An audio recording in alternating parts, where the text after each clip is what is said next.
Welcome to Transitions. This is a joint show between myself and Jo Sharpe, with looking at how both of us have approached the subject of grief. We've both, experienced multiple losses in recent years, but we've used art as a way to help get us through that. But as you can see from the work in here, our approaches are radically different to one another. So I think it's quite a nice way of sort of seeing how different people have used art, to approach the same subject. So I won't talk you through Jo's work because she'll be here to do that this afternoon. So just a little bit about me. So my work is everything that's on this side of the room. I predominantly paint, but actually increasingly spending a lot of time doing textiles as well. I mostly work in acrylics, and I dabble with oils. I'm trying to do a bit more of that. But everything in here is acrylics. I do a lot of needlepoint tapestry, which is my clean thing that I do at home. So I do all the messy stuff in my studio in Croydon, and I do the clean things at home. I also enjoy printmaking and drawing, working in pastels and various other things as well. Basically anything that I try, I love and fall for and end up wanting to do more of. I also enjoy making small objects and little mixed media sculptures and things, so we'll walk around to it in a moment, but I've got my doll's house gallery over there, which is full of little objects, many of which I would like to make on a grand scale, but I just don't have the space to, but I'll talk you through that in a moment. And also I've become increasingly interested recently in art therapy, so I've actually just done a short course on it. I think it's one of those things that you always appreciate, I personally have always appreciated the therapeutic benefits of making art, but with everybody dying in the last few years, I don't know how I would have got through without it. So I've come to realise that yes, it really is true, it really does work, and so I've kind of come quite evangelical about it now. I'm rather annoying and I talk about it all the time, but it's also how everyone's different, and you can see Jo's work and my work, and we can see how differently we have approached the same thing. So the type of art that you would do as your therapy, it'll depend on who you are, what works. So I'm doing more of that, I'm exploring more of that, and most of all of the work in this show is really sort of a therapeutic approach to that. Yes, I also find that certainly with painting and with my tapestries, I get into that sort of flow state. So I'll get to the point where I'm so relaxed about the thing that I was upset about, and I'm just working through it, and it's just really calming and relaxing. And then people see what I've done and realise I was really, really angry or something. But it's just, it's just a really nice, way of doing it. So I've got the needlepoint out here actually as an example, so I've gone doing a workshop at 11 o'clock teaching this. But this is a particularly nice process, the way that I do these, because I do them on this frame that's in the middle here, and I roll them on. So I'll start on one side and I'll keep going to the other side, so I don't see the whole thing until it's finished. And I don't see what it looks like until it's finished. So I plan the colour palette, but I don't plan anything else. Where you can see I've got circles and things on here, I have drawn round an object to get a circle, but that's as far as my planning goes. And also if I'm halfway through doing the circle and I change my mind about it, I'll just stop doing it and I'll stitch over it with something else. So, and it's interesting because I'm trying to not design, so I was trained in design initially, so I try not to design them, and I'm trying increasingly not to design and not to plan my paintings in the way that I used to. But some days I want to design. So if I'm going to treat my tapestries as a diary and how I'm feeling, then some bits will be designed because that day I want to design. So there will be little bits, but the whole thing as an overall is not. And I don't see what it looks like until the end. And I'm very happy to say that so far, touch wood, I have not taken one off and hated it. So, but by planning the colour palette, it's always going to work. So it's sort of, and sometimes on some of them, I do sort of get to the point where I'm like, oh, I feel really flat now, and then I just end up with these big areas of flat colour. but it's not. It's purely based on how I'm feeling at the time. So I'll do a very quick little run through each piece, but I'm going to do it very quickly so as not to bore you. So this big one at the top, this is called Gemma Dancing in the Kitchen. So my best friend Gemma died nearly 3 years ago now, which is really, really scary. She was the same age as me. She had ovarian cancer. So about this photo of her would have been taken probably about 7 or 8 years ago. And her ex-husband, Spanish, and we used to go out to his parents' house in Galicia quite frequently. And you know how older Spanish ladies wear their tabards? Yeah. So Gemma, she was 43 when she died, so she would have been, sort of 38, 39 in this, had her tabard. She has some proper old lady fluffy slippers. And I had this photo of her in the kitchen, and it's a very traditional Spanish farmhouse, dancing around the kitchen with this broom like it's her partner. So this is Gemma's tabard and her slippers and the broom. It's overlaid with a landscape of the farm around the farmhouse.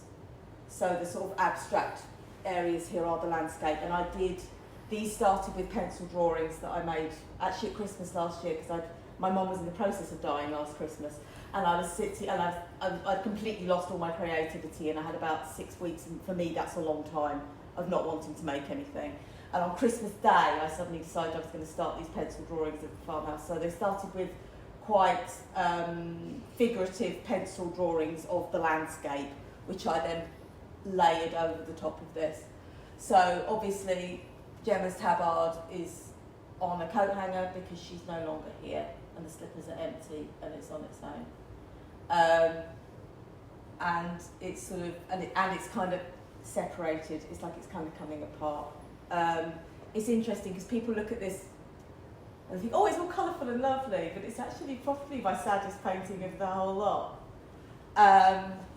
Emma's welling up. Sorry, I am. Sorry. So that's Emma dancing in the kitchen. And interestingly, they work on their own as well. So when I did my open studios, I had them scattered across the room, and they actually worked. So, but it is one piece that goes together. So this large one in the middle is I think it's my largest one. Well, it's interesting, when I was putting them together, it's a very similar size to that. This one I finished in the summer, so I actually had it at Rebecca's house for Open Studios, and it was recently in an art can show in Brixton. So this is a classic example of that starting at one side. So this is where I started in this corner, and I did it on that, so I had areas like this that I could see at each time. I started it shortly after my mum died, and she had motor neuron disease, and she was in the hospital for 6.5 weeks. The whole thing was just horrific, and there was an element of relief, and there was an element of, okay, right, I've had 3 big deaths now, I'm going to move on, and we're going to have so I was starting to feel quite positive here. But this I was doing whilst I had a solo show on at Sprout in Tooting, and I had a lovely 2 weeks there. I was in the gallery every day, I was feeling really positive, and then the exhibition finished and I fell off a cliff. So it was like I was holding everything together, because my mum died at the beginning of February, my show was in March, April. So it was like, get through all the stuff, do this, do the show, and then I stopped. So this was not a good time. I had a couple of weeks that were really not great, and then we started to sort of get a little bit better again towards the end. These ones are more like daily diaries, because these literally, this did not take very long to make, and obviously I could see the whole thing whilst I was doing it. So these are actually arguably more of a challenge to produce, because I'm trying so hard not to design them. But I can see the whole thing, so it's really, really hard. And I made a series of 12 of those originally. I've got 4 in here. I've got another show coming up in a week, 2 weeks. I've got flyers over there. I'm going to have some more of those in that one, and that's also in Carshalton. This is my latest one. This is the last one I finished before the one on the table that I've not stretched yet. So actually this one I was working on during Open Studios as well. So the great thing I love about these is because I can do them at home, but I can also transport them and work on them. So I've been stitching that here this week, and I can, it's just nice to be able to be in different places. This one's interesting because I actually started from the top and went to the bottom. But again, it's exactly the same principle. of it being a diary. So this is my diary for June, July, the beginning of August of this year. And actually, I think it does look a little bit more positive. Yeah, and I feel at times like it hasn't been more positive, but actually it's interesting to look at these because and also because I don't see the whole thing as I'm going. It's only afterwards that when I study them and I'm like, oh yes, that was that day and that was that thing that happened and this is what I was thinking and feeling when I was doing this part.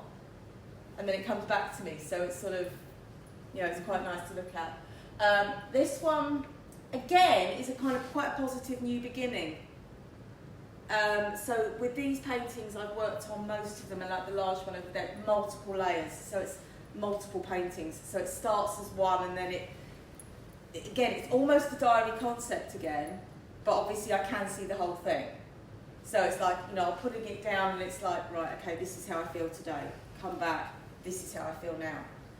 So this one is actually quite a positive, moving on, looking towards the future kind of piece, but there's some pain and some anger and some actual blood and all sorts of other stuff that I'm thinking. There's not actual blood in the painting, by the way. I'm not selling bodily fluids, so I think we probably need a license for that. But it's still, there's some roughness and some rawness around the edges, but there's a positivity and a looking forward. My grandparents' bed is actually my grandparents' bed. So my granddad used to take lots of photographs, and a couple of years ago I was going through all his old photos, and there was a whole series of every room in their house taken, I think it was like April 1980. And there was this photo of their bedroom, and they lived next door to us, and I still used to sleep over all the time, and I'm an only child. They had 2 other grandchildren, but I'm an only child, and we lived next door. So I used to sleep over quite often, and I had my own room, even though they only had 2 bedrooms, and the second one was a box, but that was my room. And this was the bed, so I used to come up to them in the morning. They lived in a maisonette, so I slept downstairs and they were upstairs, so I'd clamber up the stairs in the morning as a toddler, and I'd go in there and I'd sit in the middle of the bed, and we'd all have tea together, and they would tell me stories, or they'd talk about the war. I can always remember this one that my granddad had made, like a little go-kart thing, and was going down this giant hill and ended up in hospital. That one always, he must have told me that more than once, because it always comes back to me. So, my nan died 10 years ago, and my granddad died in 1995, so this is a long time ago now, but it's kind of, that's more of a memory, that's positive, that's a happy childhood memory rather than, but obviously, they're not here anymore. A couple more of the little ones. This is another very recent one. I don't know if you can see it past the stand. This is another very recent one. And this is, it's called The Surrender, and that is a white flag. And that wasn't planned, but I got to it and it happened. Flags crop up everywhere. I've got red flags in loads of them. But they just crop up. It's like they just start happening, and I don't know why, and they're there. But this one is sort of, sometimes you just feel like giving up. So there was an element of, oh, things are going really well, this is great. Lots of positive stuff happening, and then like, oh, it's just, I can't. And I think it's just sort of, that feeling of the giving up. This one is quite simple. It's called the comfort blanket. It is a comfort blanket. It is literally, wrapping yourself up in a lovely cosy blanket with a little gold edge, which would appeal to your son. It would. Who has a blanket section. Right, actually, this one's called. I need to talk to you about this one first, because these 2 go together, but they're not hanging together. This is called Before. That one's called After. So this one was kind of about the time around when Gemma was dying. So it's sort of, and this is actually the first one of these big scale tapestries that I made. And this is a confused mess, actually, because I was a bit of a confused mess. But strangely, it was quite designed by the time I finished it, but it was a confused mess. And so, and I think, it's sort of like with this area, it's almost getting darker and angrier, and it's the anticipatory grief. And then this one's called After. So it was like, okay, not worrying anymore, and then again, boom. So this was literally just me just being completely lost and flat. And also the colour's gone. And for me, for the colour to go, it takes quite a lot. As you know, anyone who sees my work regularly would know that even when I'm really depressed, I put a lot of colour in, so it takes a lot. But again, there's a little bit of hope at the end, because there's like the end of the tunnel, and as I was saying earlier, we always get through it. We've got here now, we'll always get through it. It'll be ultimately okay. But this one's even more depressing, because this one I started the week that my mum took a turn, and I finished it the week she died. So it was November last year. I started that it was basically this week last year. She had a fall, and she got a lot worse, and then she ended up in the hospice by Christmas. So this is sort of the time, mostly the time that she was in the hospice. How on earth I had time to do it, I've got no idea, because I was driving up and down to Hove all the time, but I still somehow did it. And again, I think for me, when the more I look at it, it represents the confusion in my mind, because I didn't want her to die, but she was suffering and it was horrific, and so I did.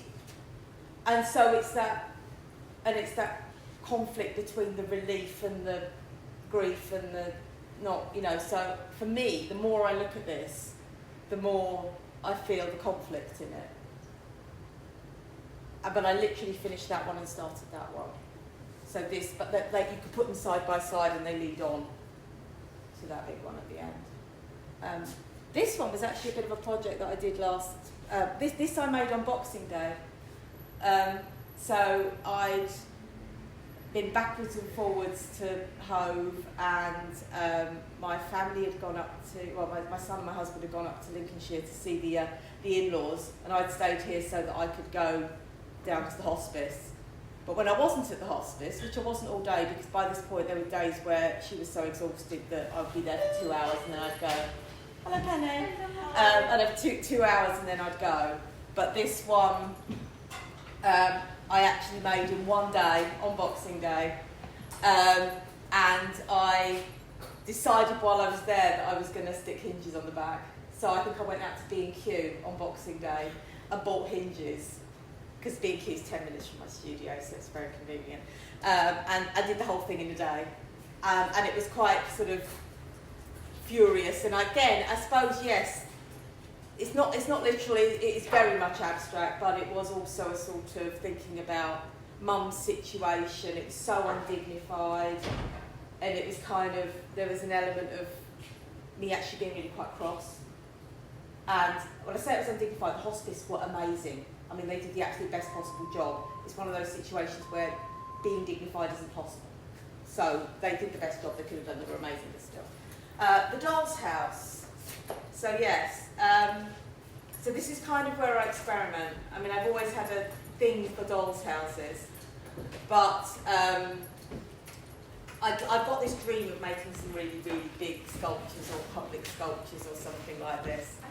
And so in this, I can make my big thing and make it look big, even though I don't have the space. Also, sometimes I get into the studio and I can't. I just sit there and I just don't know what to do. And it's very rare, I mean, Rebecca, so it's very rare for me to have artist block. Mm-hmm. But when I do, I've got all these little bits of rubbish and nonsense in my studio, and sometimes I'll sit down and make something small. And I can spend 10 minutes, I can spend half an hour just making a little object. And then all of a sudden I've got all the ideas, and then I've got to leave to pick my son up or do something, and it's like, oh great, okay, now I'm full of ideas now, but still. So a lot of these were things that I did in order to fulfil that. There's also a fabulous gallery up in Edinburgh called the House of Smalls, and a number of these pieces are things I've made for their Doll's House Gallery and that they've had in there as well. And again, it's the same principle, and some of these objects are actually quite dark if you look at them properly, but they still follow the same sort of thing. But again, it's like I get the objects, it's like, how am I feeling today? So what am I going to make with it? And I try not to plan or design things too much. So yes, we talked about before. This is the one that I'm afraid has made multiple people cry so far. We've only been open since Thursday evening. So this is called I Can't See You Anymore. And it's an empty chair, and it's a bit ghostly. I'm honestly not sure whether this is about Dad. So it was my dad died first, and then Gemma died, and then my mum. I'm not sure which one of them it is, or whether it's a bit of all three. Sometimes I feel like it's actually me, because I feel at times like I've completely lost myself. So, but it's loss.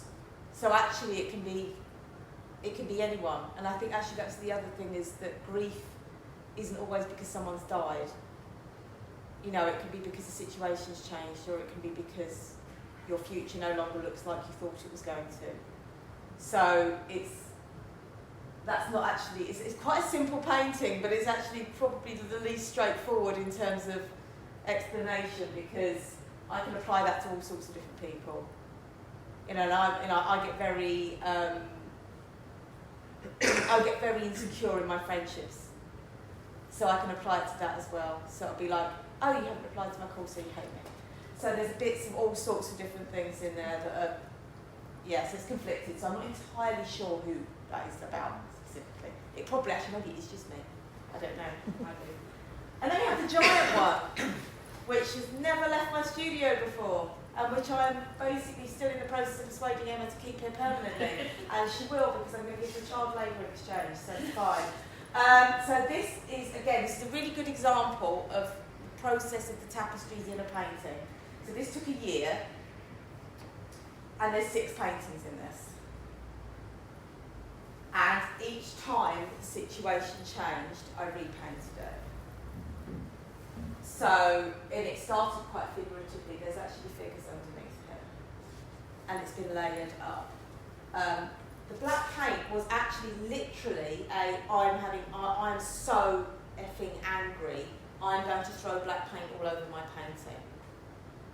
And it was interesting because I was actually having a FaceTime call in my studio with the friend who helped me deliver this. And I said to him, I'm going to throw black paint all over this painting. And I had this picture of Trixie, which is Emma's favourite, which I've not got here. But this is Trixie. She's quite large. She was behind me at the time.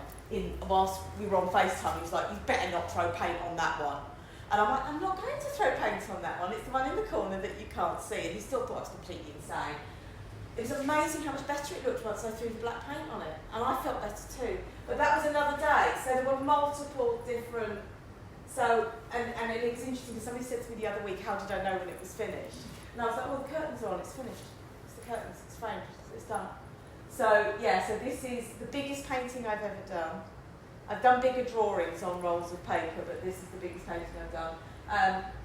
In some respects, I deeply regret it because it was incredibly hard to get it out of my studio, and it took up most of the space of my studio, which is why I don't want to take it back, Emma.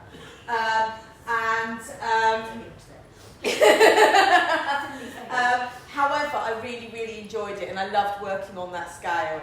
So I think maybe this is a heavy board, and it's 6 centimetres deep. So I think my lesson from this will be do canvas, because then I can always remove it from the stretcher and roll it up. So it takes up less space. But so that's that one. And then finally, we have the cabinet.